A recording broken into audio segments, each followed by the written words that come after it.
Hey there, and welcome back to another episode of Automation Nation. Today is our product spotlight episode, our first one. And today we are going to be talking about an SMC VPX product. And with me today is Jason Kuhn, our SMC product manager. And basically, we are just going to run down on this new product. It's this guy right here from SMC. Tell us every little thing about it and what it's used for.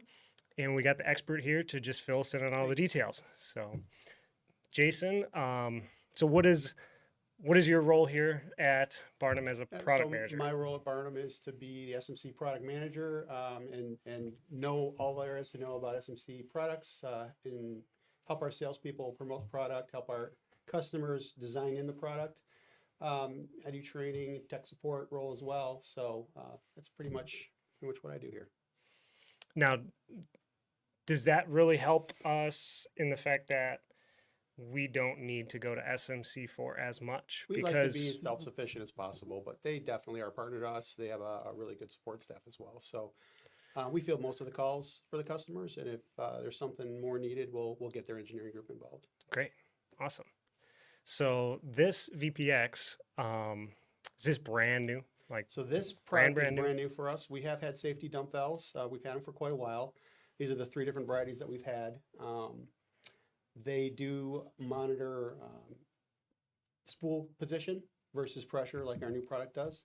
But yeah, they've been around for a long time. They're designed to help customers design in safety into their equipment. Okay.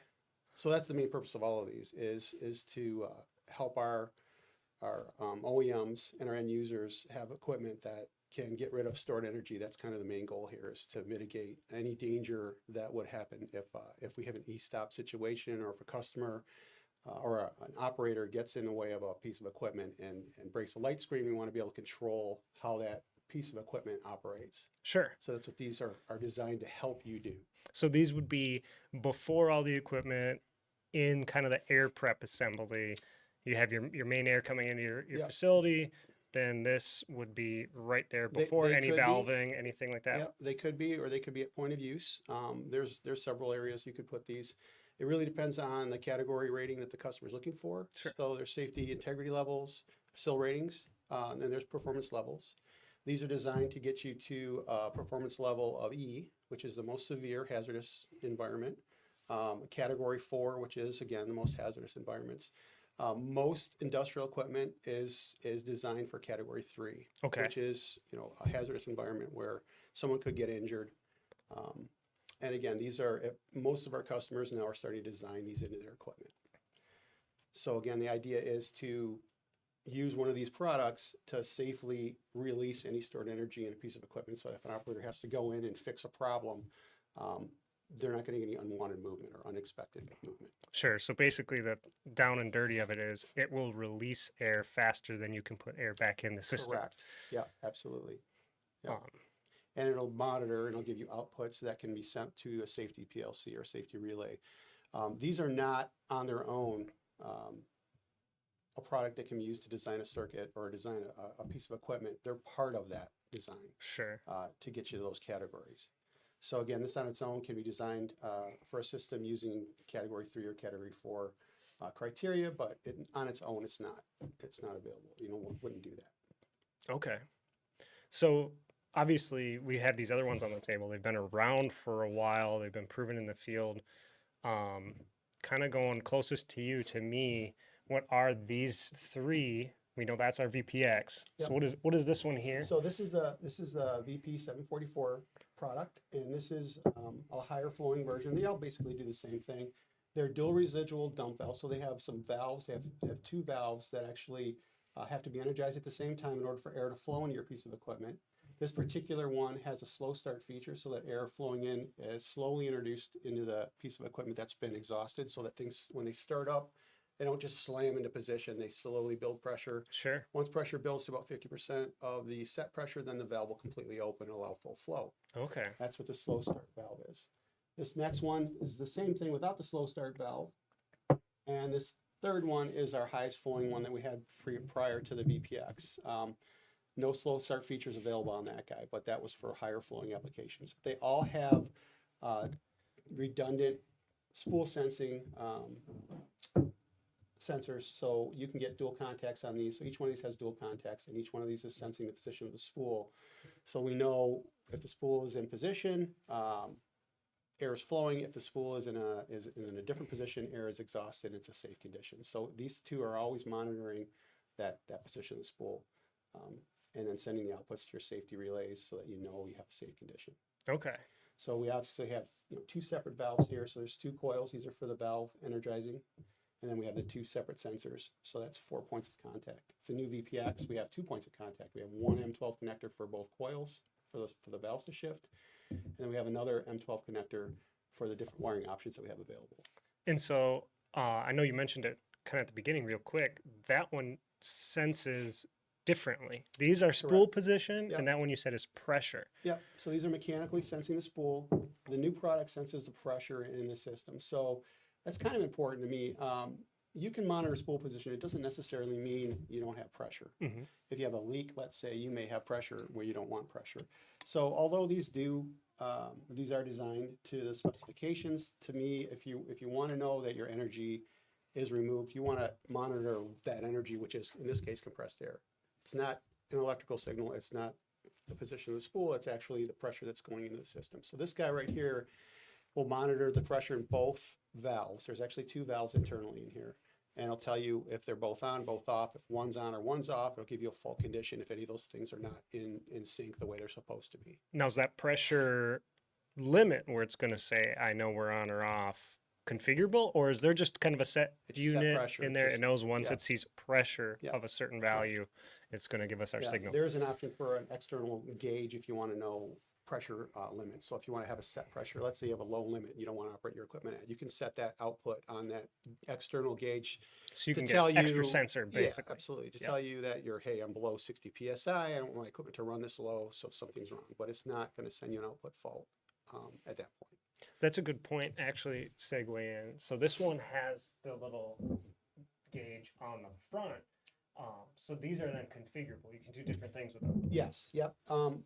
We're going to be stocking these without a gauge, with just a gauge port. So with that in mind, we'll get the UL and CSA rating. It's TUV certified. It's third-party certified. So without the gauge, we can then mount an analog gauge. We can mount our ISE 20 sensor with an ion link output if we want to. So we can do several things by not putting the gauge on there. We can do some additional things.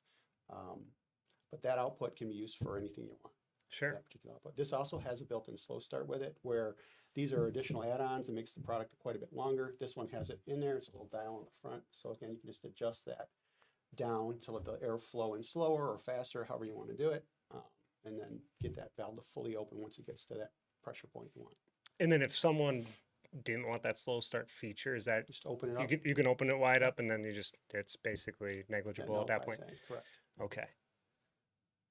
Yep, so there's 3 sizes of this guy. These are designed to mount up to SMC's air prep. So starting with our AC 30, and then there's a 40 size, and there's a 60 size. So it's basically your 1/4 inch, 1/2 inch, 1 inch, kind of in those ranges. And the way they do it, they have different plates that bolt to the sides of these with different flanges. So smaller the flange, Yeah, I it'll can bolt kind of up. notice that looking at that. These are not threaded ports. Like Yeah, these they're are not threaded just ports. standard threaded ports. You Correct. can put anyone's piping on it. So then these do use Absolutely. SMC's So if nice you wanted- adapter brackets. Correct. If you want a standalone unit, we can bolt on the thread adapters to any size you want. If it's going into an air prep assembly, which it typically is, there's usually going to be a lockout valve, a 1/4 turn lockout, and that's for maintenance for your air prep. Mm-hmm. There's going to be your filters, your regulators, whatever you want to use. And then this would be next to that. And then finally, we'd have a thread adapter to whatever size you want to go to, whether it's Okay. 1/2 inch NPT, RC, or G, there's thread adapters for that. So again, they don't come with it. They do come with the different sizes, just have a different flange for the smaller and larger. Sure. And then lastly, they would have a high flow muffler on the bottom end of this that come out of it. So that's what you get. Now, what size is that one? This is the largest 1 inch port, but the physical size is not different from one to the next to the next. The only difference is the flange that's on the side of it. Okay. So the smaller sizes have a smaller flange. And they do flow a little bit less because there is a restriction with that smaller flange. But so for example, the smallest one will flow about 370 cubic feet per minute. The largest one flows about 530 cubic feet per minute. The exhaust capacity, I'm sorry, that's the exhaust capacity. The flow rate would be like 155 on the smallest one, and that will exhaust to 370 cubic feet. So it exhausts about twice as much as it flows on the smallest one. It exhausts about 3 times as much as it would flow on the largest one. So again, the idea is to get the air out of the piece of equipment as fast as you can to mitigate any energy, stored energy. Sure. Now the other big question I would have on these is this product brand new to the market, or is there other competitors similar to this? And it's a good comparison now to some other ones There are available. some other competitors. Probably the most well-known one would be Ross. They have a very similar looking product. It does monitor pressure as well. This does flow more than the Ross product does now.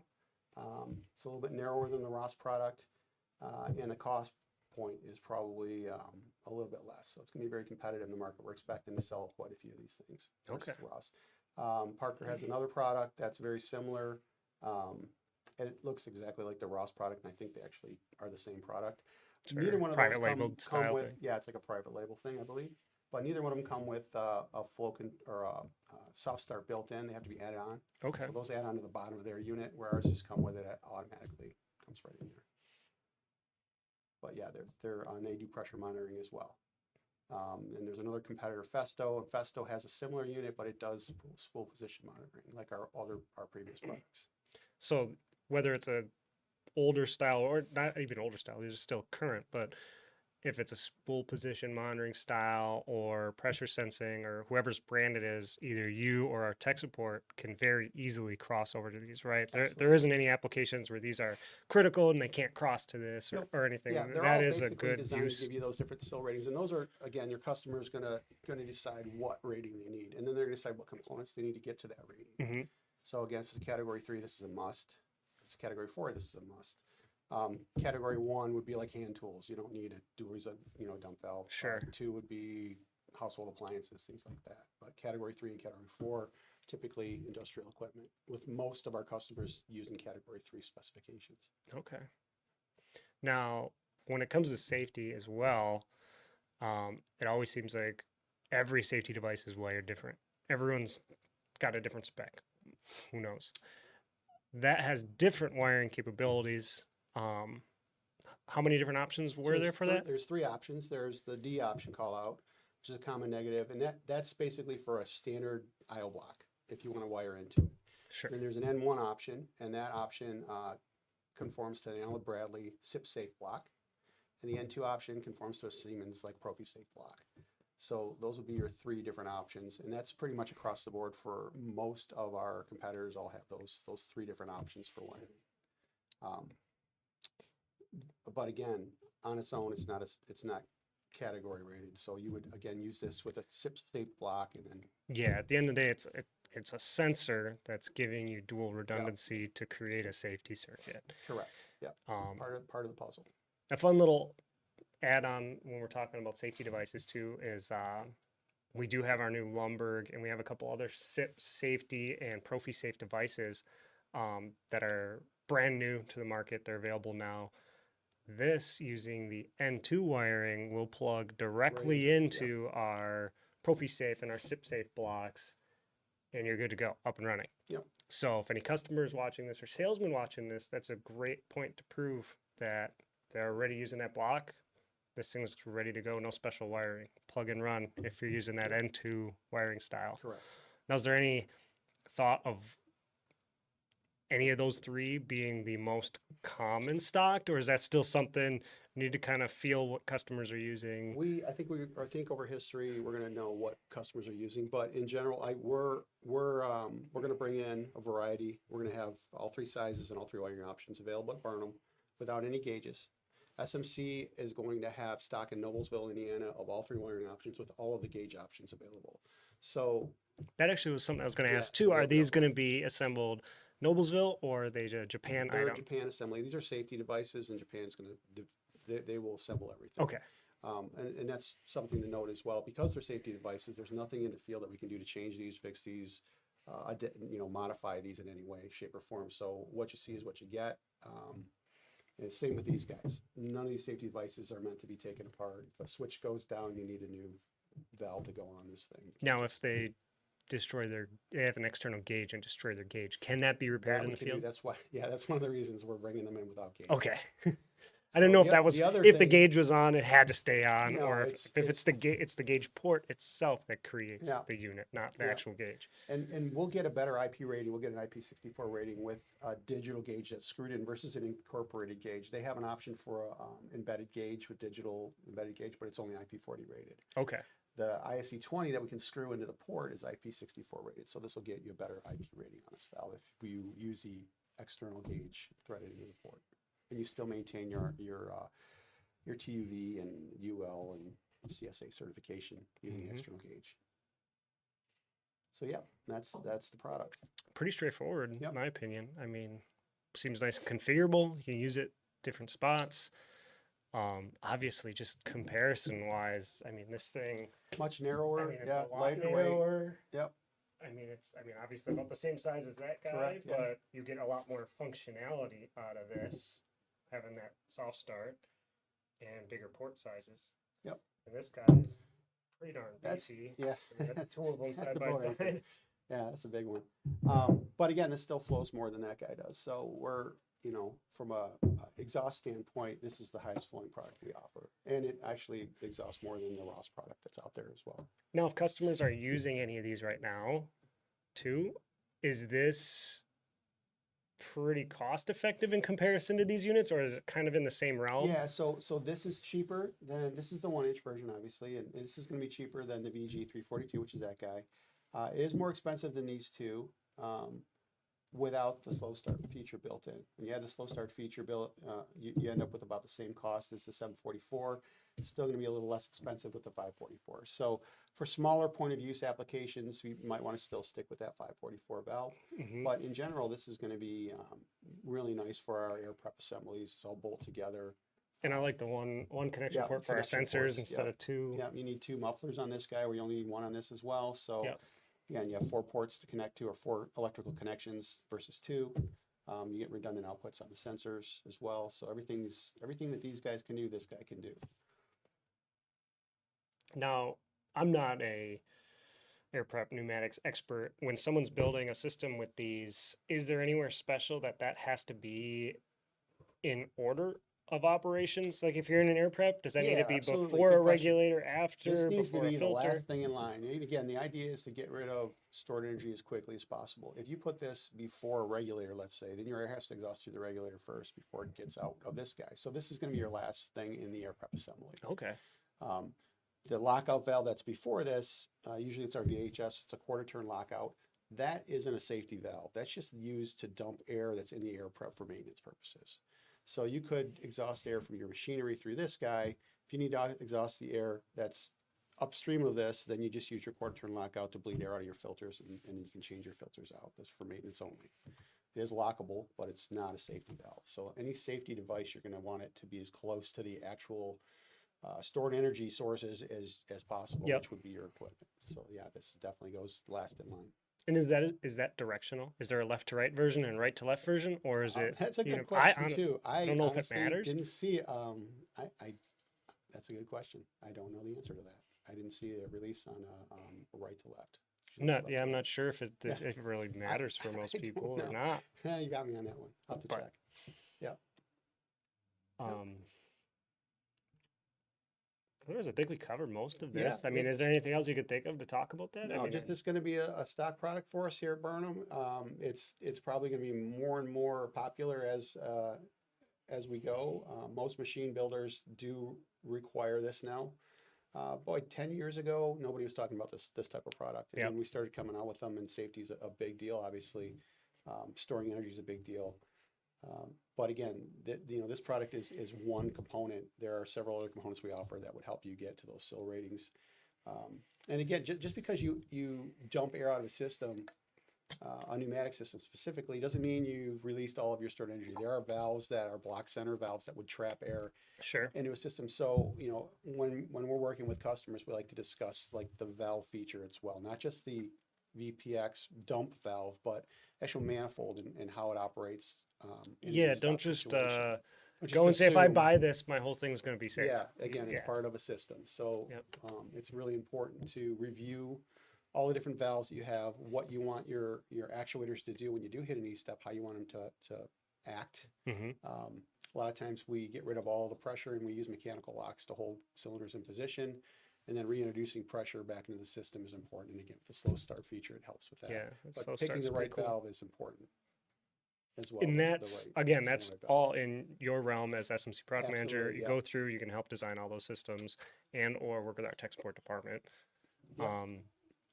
And then that thing as well, that is available now, right? That's not Q1, Q2 next Absolutely, year. yep. That's an available product. We can It's start available ordering now. those. Right now, the inventory shipping from Japan IPD, so it gets here in about a week, week and a half. Inventory for Noblesville to support North America and to support Barnum, that's all due at the end of January. Our stock will probably be in mid-January as well. So before, so right now, if we're getting orders for this, they're coming from Japan in a couple weeks. Sure. If you are watching this in the future, we're talking about January 2025. Yeah. We're recording this on December 19th, 2024. So, Yeah, but that's about it for that product. That covers it. good deal.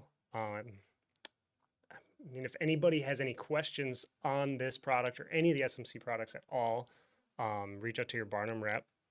We have obviously some great resources here. Even if you got some questions on this immediately and you don't have a Barnum rep, you can comment on this video and we will get you in touch with somebody. But look forward to seeing some use of this out in the field. And Absolutely, yeah. if there's any other SMC things or anything else from Barnum, obviously we got the experts here to help us out. So thank you, Jason, for Thanks, joining Mike. me today. Appreciate it. And Yeah. hopefully we'll be able to do some more of these and get some more good product spotlights out there for everybody. Sounds And good. Merry Christmas. Thank you, Mike.